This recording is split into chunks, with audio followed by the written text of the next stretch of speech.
Ассаламу алейкум, сіздермен аяла тәттілері. Бүгін өте пайдалы қызылша салат жасаймыз.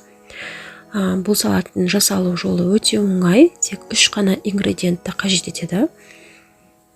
Осылай қызылшамызды орташа отқа қойып пісіріп аламыз. Қызылшамыздың қабығын ашып, ірі теркадан өткіземіз.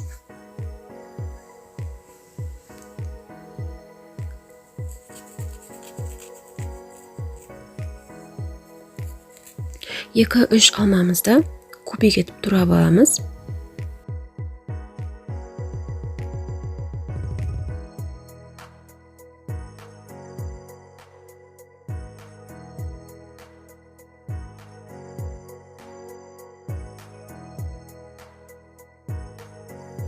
Туралған алмаларымызды қызылшаның үстіне салып, үстіне майонез, шым-шым тұз салып, жақсылап араластырамыз. Достар, осымен біздің салатымыз дайын. Бар жоғы 3 қана ингредиентті қажет етеді. Жасалу жолы өте оңай және өте пайдалы. Міндетті түрде жасап көріңіздер. Менің каналыма тіркеліп, лайк, комментария баса кетіңіздер.